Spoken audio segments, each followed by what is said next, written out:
focused. I wish it could have been how it goes.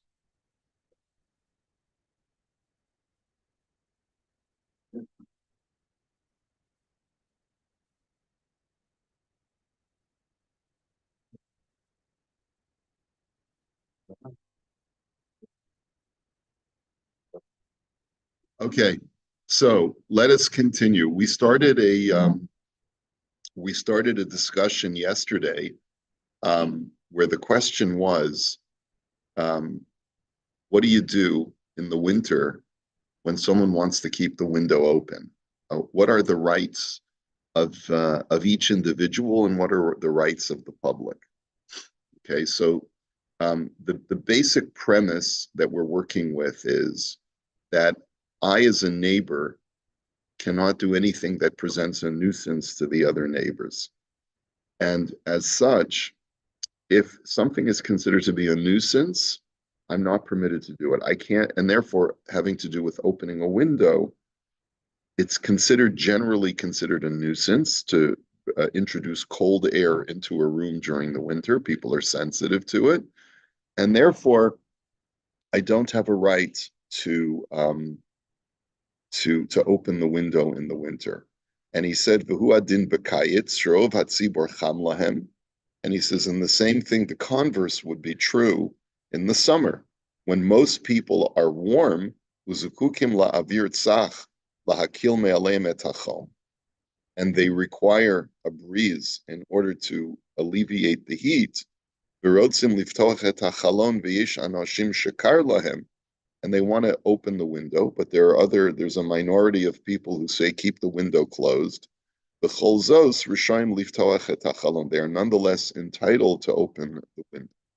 The alpha pishiyesh anashim shekar ocham lahem lo yicholim le'akev al hatashmish hanahug v'hamekubal. And even though there are people who may not be happy with that given temperature, either with the open window in the summer or the closed window in the winter, they cannot stop the normative use.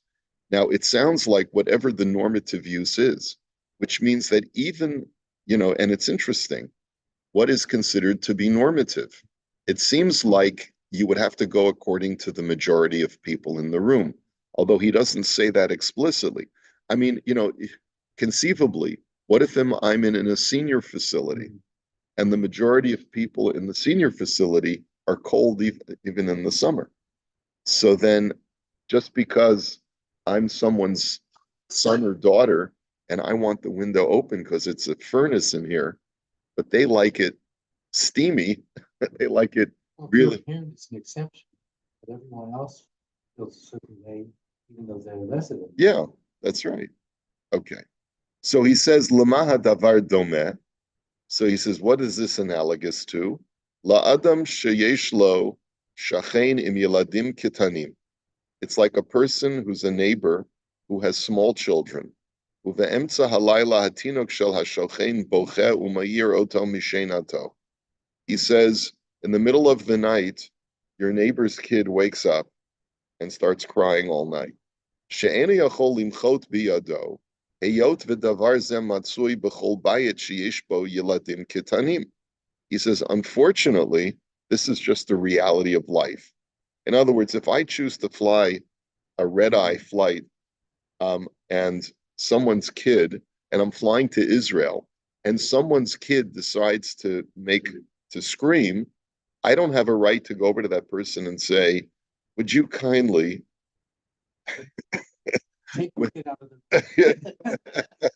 would you kindly quiet your child?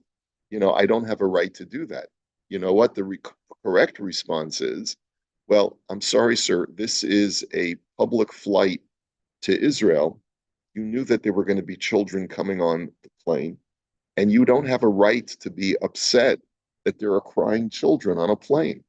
That's just the nature of, if you don't like crying children, charter a private jet next time to take you to Israel. That's yeah, yeah. There's always options. And the same thing he says, when you live in an apartment building where young families live, you don't have a right to say to the neighbor, Stop your child from waking up in the middle of the night, your colicky child. Shepa'amim hatinok boche b'layla, because that's the norm. It is normal for children to wake up in the middle of the night and cry. Ve'aldad zeh ha'adam kana dira ba'oto binyan. When you bought your apartment, you knew that there were no restrictions, unless it was like a restricted condo. No pets, no kids, right? Are there apartments that say no kids? You know, when I first got married, my wife and I moved into an apartment where the policy was no children. Yeah, yeah. And so we had our first baby, and they sent us an eviction notice. We were leaving anyway, like in the next month or so. So it didn't bother us. But yeah, that was in Baltimore, like in the 80s. Yeah. It doesn't have like adult, no adult area. No, like adult residents and things like that. So where they only will sell the property to somebody who doesn't have children. What happens if you have grandkids? For adults only resort. That's a last resort. Was that a little bit different from the first comment on that, Charlotte? Because I thought previous one yesterday that if it was that you went by the majority. Is that what we read? Yeah. Yeah, but he doesn't say the word majority. He says you have to go with what's normative. Right. In other words, normative means is that when you entered into this space, you understood that is within acceptable norms for there to be a breeze in this room. You can't now make personal demands just because you're personally you don't like the temperature. Whatever's normative for that environment is what you have to abide by. In the same way, what's normative for your apartment building, you have to abide by. You can't make a big stink because the baby's crying. Okay? Now, he also points out, he quotes from the Rivavos Ephraim, which is Rav Ephraim Greenblatt, if I'm not mistaken, that he, in the footnote, he says, De'im lekulam cham, berotzim liftoch et hachalon ritzat rak mitzad hanochot. He says, if everyone in the room is warm, and they want to open a window not because of health concerns, but rather because it's just too warm and it's too stuffy and they want to get a breeze. But then there's one person who says, please keep it closed because I'm going to get sick. Then they have to heed his request. In other words, if there's a concern about sickness, let's say we're on a bus and I've brought my 90-year-old mother and she's very, very sensitive, right? And everyone agreed that my 90-year-old mother was allowed to be on the bus. And she says, oh, I immediately get sick if there's a breeze blowing on my face. So everyone else in the bus may have to suffer in that kind of situation because illness versus comfort, illness trumps comfort, which is an unusual, that's an added facet to this idea. Okay. I'm going to get sick that I have to go see the doctor. I just feel unwell. No. Which is kind of there are people, when Joby, people when they're older are much more susceptible to just even slight temperature fluctuations. If it's too cold, they can get sick right away. No?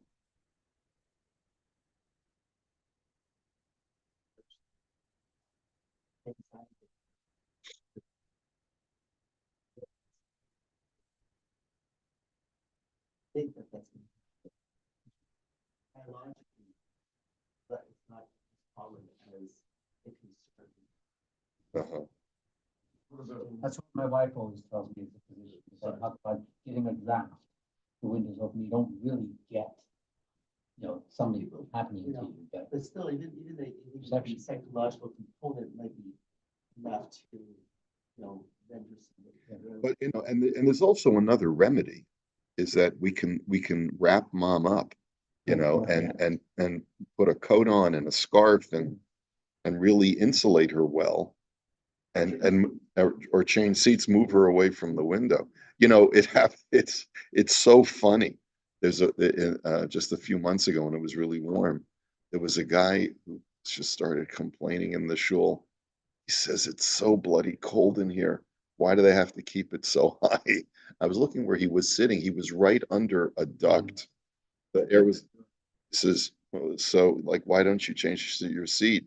Because this is my makom kavua. So everyone else has to suffer because it's my makom kavua. Yeah, right. Right.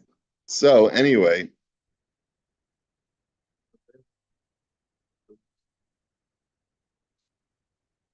so apparently he's quoting this. Yeah, it could be. You know, it's very difficult to make that determination, as Joby just said. Like, how are you supposed to know? I mean, I guess, you know, it's like a bubble boy or something like that. He's on your bus or whatever. I don't know. Uh, um, so then he says, "Umikol makom lifnim mishuras hadin sarich kol echad lavo likras chaver b'midas ha'epsher ulaharbos shalom." He says, whatever you can do to go beyond the letter of the law, to try to create some kind of peace and compromise among the different people in the room or on the bus or whatever it is, to make peace, you should try to do. Ki amru chazal lo matzah hakadosh baruch hu kli machzik bracha liYisrael yoser mehashalom. As we know from the very last Mishnah in Mishnayos and Shas, that the only vessel that God could find to provide the Jewish people blessing is peace. In other words, when there's peace among our people, you can be a better recipient of blessing. When there's no peace, then no matter how much prosperity and blessing there may be within society, you don't really feel it. Shenemar Hashem oz le'amo yitein Hashem yivarech asamo v'shalom. Okay, he quotes, you know, that famous pasuk, God will give strength to his people and will bless them with peace. So,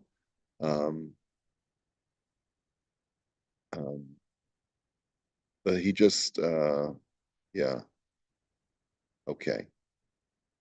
And then he quotes Rav Vosner, who says, "The cholzman shef shalisbol hachom b'derech hateva u'bichlal ve'asisa hayasher v'hatov lehitchashev im matzav chaverav ad kamoshana." He says, if it's humanly possible to endure the heat, you know, because a person, let's say in the summer, wants to keep the window closed, and it's not like you're suffocating, right? It's not like you're going to pass out from the heat, but it is possible. And there's an elderly person who says, "Nah, keep it closed," right? You know, so even though halacha would allow the other people to open the window, try your best to abide by shalom to whatever extent that you can. Yeah. Well, a lot of times it's just really, really a pain. But that what he's advocating is, you know, go beyond the letter of the law whenever possible. Okay, let's go on to the next one. These are all, I guess we're getting into a series of tshuvas having to do with neighbors and getting along within society. Shchena bevinyan orechet mechira beveita v'hashchenim mitnagdim. Okay, again, an apartment life, okay? So one of the neighbors is setting up a sale in her house. She wants to do some kind of business, and she's going to be getting foot traffic. We learned a little bit about this when we were learning the Imrei Yaakov about changing the use. Can a person turn his private residence into a school? We did that. Remember, we learned that. Can a guy set up a place for children to come and learn in his house? So you have a situation where one of the neighbors wants to conduct business. Likrat Chag HaPesach, Echat HaShchenot B'Vinyan Orechet Mechira Shel Bigdei Nashim. Okay, so if Pesach is coming, and one of the women in the building wants to set up an ad hoc boutique in her home to sell women's clothing in honor of the Chag, the Goremet Shaharbe Ovrim V'Shavim Nichnasim LeBinyan. and this is causing an addition of foot traffic in the building of people who don't live in the building. Ha'im ani yechola limchot ba? Do I, Mrs. Cohen, have a right as a resident of this building to lodge a protest? Kevin shelatanata ein lahem parnasa v'zed devar mitzvah. Because the woman, Mrs. Levy, who was setting up this boutique, says, have rachmanis. We don't have enough to make Pesach. This is the only way. It's a mitzvah. I'm helping women get clothes for Yantif. I need to make parnasa. Why are you trying to stop me from doing this? The violin playing, right? So the question is, at what point should we step aside to allow someone to run a business in a private residential building? Does it matter if it's short term? And also, does it matter? Are they charging HST? All right. Yeah. What? We should give you a discount. Yeah. Yeah. I look good in that blue dress. Yeah. Okay. Right. Yeah. Yeah. Yeah. Yeah. That's my big soapbox issue. But anyway. Okay. Tshuva. Kasav Maran b'Shulchan Aruch Echad mibnei hamavoy shebikesh la'asot rofei o mirpa'a b'mavoy yicholim hashchenim la'akev alav. So the Shulchan Aruch Paskins, this is going back to, remember, the 16th century. One of the members of the neighborhood, this was before apartment buildings, but this was when you had like a little tiny neighborhood where there were 4 residents surrounded by a wall, and that was the way that people, and then there's a common courtyard. So one of the residents wants to set up a doctor's office or a clinic in that small little neighborhood. Can the other neighbors say, no, we don't want that foot traffic in our little neighborhood? And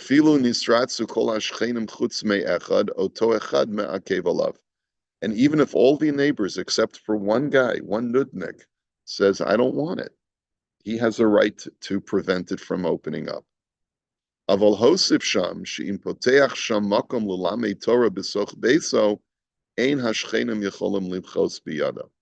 one exception is if I want to set up a place for Torah study in my house. So a doctor's clinic, no can do, right?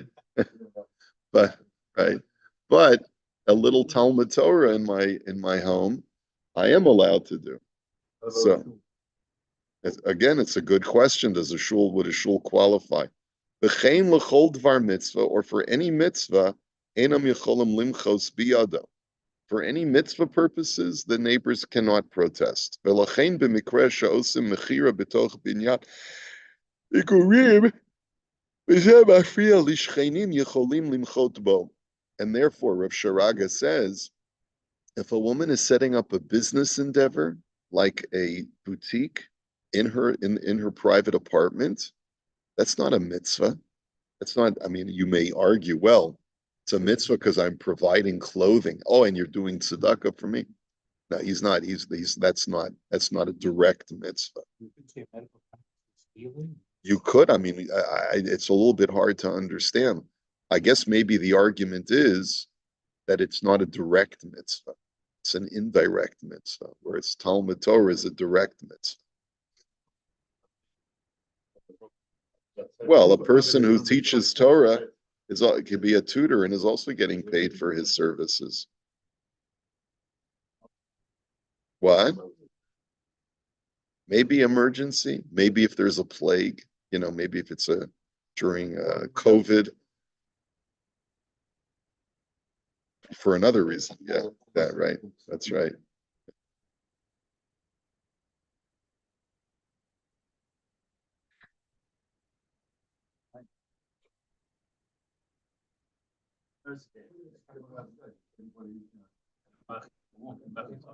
Yeah.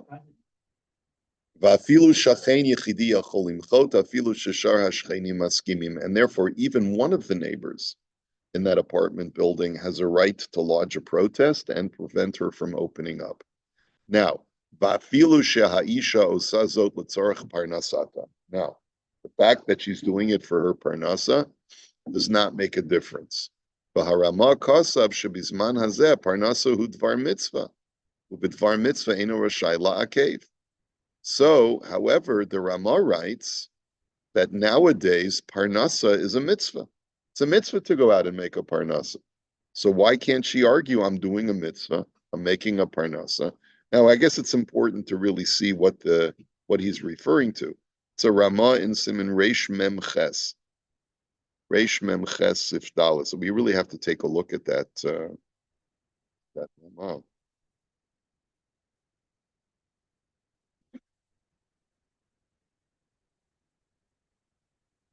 Yeah, it's an unusual thing, but maybe because I don't know. I mean, maybe because people lived differently back then. Orachaim Reish Mem Ches. That's 248.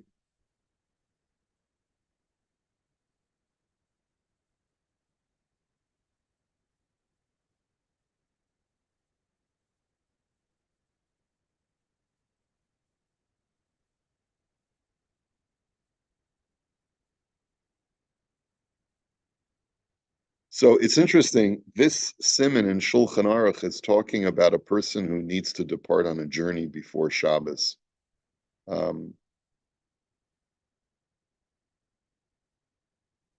And there are times when we're more lenient to allow a person to depart on a journey before Shabbos if it's for a dvar mitzvah, if it's for the sake of a mitzvah.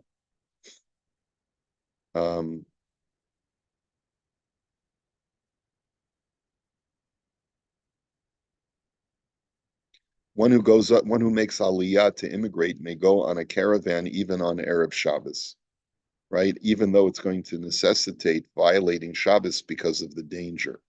Why is that? Because it is for a mitzvah, okay? And after he was in the desert, they do not, if he is allowed to leave and stop with them for Shabbos. And if after he was in the desert, they do not want to rest with him, he's permitted to go with them outside the tchum because of the preservation of the soul. You know, even though his traveling may constitute a violation of Shabbos, but since it's dangerous, if he doesn't travel with the caravan, he's permitted. Okay. Now the Ramah says that yesh omrim shekol makom she'adam holech lischora o liros pnei chaveru chashuv hakol dvar mitzvah. Some say that any time you're going for business on a business trip to make a parnasa, or you're going to see an old friend who may be lonely and you may want to catch up with, that's called a mitzvah. Ve'eno chashuv davar harishus rak kesholech l'tayel. And it's only considered to be a non-mitzvah when you're going on a vacation. But if you're going for some constructive purpose to make a parnasa, that's also a mitzvah. Ve'alkei nohagu b'ktsas mekamos lahakel b'inyan haflagas asfinos v'halichos shayara toch shlosh yamim. And therefore there are people who say that you could go even within 3 days of Shabbos and leave on a ship. Ki choshvim hakol lidvar mitzvah, because everything's considered a mitzvah. Ve'ein limchos biyadan hol v'yesh lahen al misha yismochu. And it's not kedai to protest because these people have what to rely upon. So that's what Rav Sharaga is referring to. Now, if we take a look at the Mishnah Brura on this halacha, let's see. Let's take a look at the Mishnah Brura here.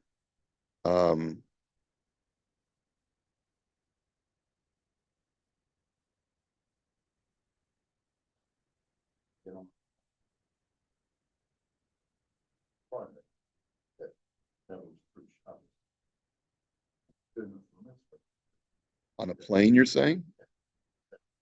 No, it's not going to be okay if you go on a plane because there are so many other opportunities. Here we're talking about a trip where the trip is so long that invariably it overlaps with Shabbos. Yeah. Yeah.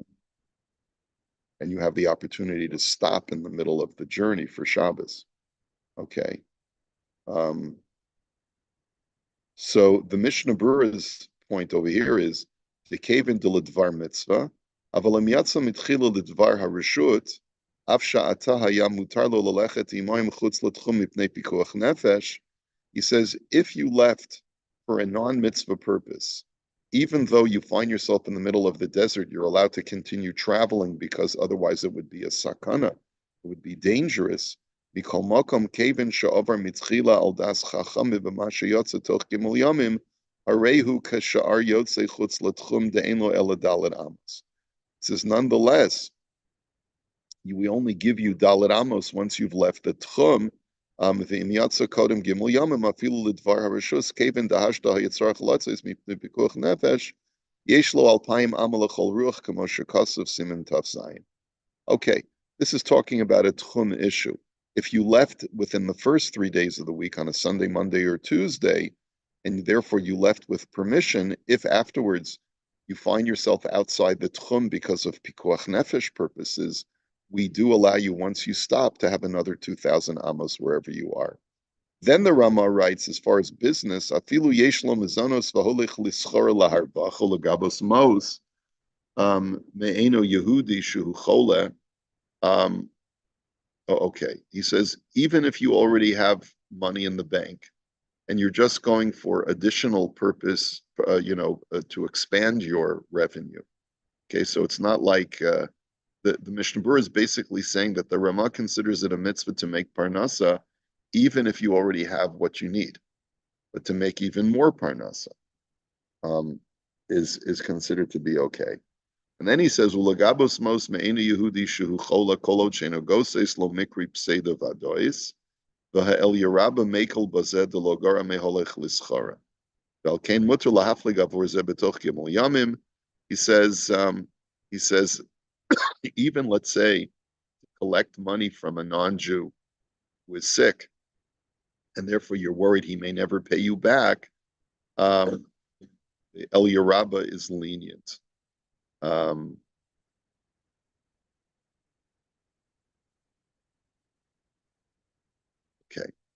But bottom line is the Mishnah Berurah writes that you should try not to rely on this heter. He says, because there are a number of poskim who say that it has to be mamish a mitzvah. And if it's not a real mitzvah, you don't have a right to be lenient. So this is what Rav Sharaga is making reference to. This idea that a person might argue, I'm opening a boutique to make a parnasa. It's a bar mitzvah. How can you stop me? How can one of the neighbors stop another neighbor from doing a mitzvah, even though it's increasing foot traffic? So he says, and that's what he's arguing. And so uvidvar mitzvah ina rashai la'akev. So why can't she argue using the Ramah's argument? So kasav hachasam sofer, the masha hagemara amra shebetalmud Torah lo yochel limchos. Hainu mishum shem yisbatlu atalmidim nimsa shahamocha mevatel mitzvah shemutelas gam olav. He says the answer is, says the Chassam Sofer, is that the reason why Torah study is special and you can't stop someone who wants to teach Torah is because everyone has an obligation to teach Torah. The fact that this guy has chosen to become a tutor frees you up to practice whatever business you want to practice, whether it's law, medicine, engineering, whatever it is. The fact that one guy has decided to put up a shingle and be a Torah teacher is something that you would also have had to do if there was no Torah teacher available. So therefore, since that mitzvah is incumbent upon all the residents of the area, they can't protest. But masha'en came b'parnasa, lamrod shehi mitzvah lefarneset banavu b'nei beito. He says, but that's not the same thing as trying to make a parnasa. In other words, a neighbor could say, well, I'm doing a mitzvah making a parnasa, but that's your mitzvah. That's not my mitzvah. I don't have a mitzvah to make sure that you have a parnasa. He says, Zu mitzvah shemutelet rak alav v'lo ala shchenim. That's a mitzvah on you to bake a parnasa for your kids and for your family, but that's not my mitzvah. V'lachein zuchuto shel kol shachein limchot, and therefore every neighbor has a right to protest. So if you're doing a mitzvah, that's just a mitzvah for you. It's not a mitzvah for me. Okay? So then I have a right to protest that you're creating a nuisance by allowing additional foot traffic to come into the building. I don't want your mitzvah to disrupt my life. And I have a right to do that. Now,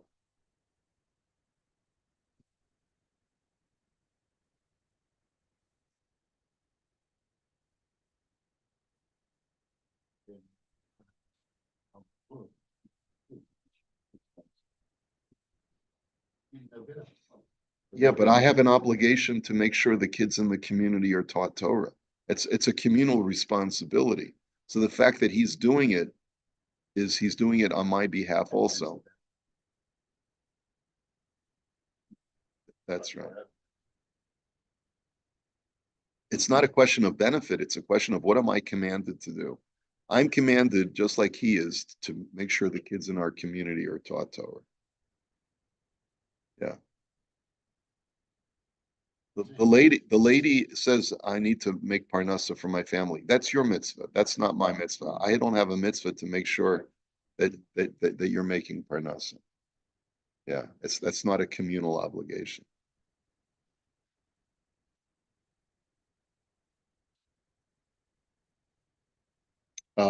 Yes, but it's I guess you would say that's a more indirect. It's not placed on the community. We'll have to hold it here. I'm away all of next week, unfortunately. So just for everyone in TV land, let me wish you a good Shabbos. And happy Zot Chanukah, which we're going to lane today. And we'll pick it up Mirza Hashem a week from Monday, which I think is Krachtmas day.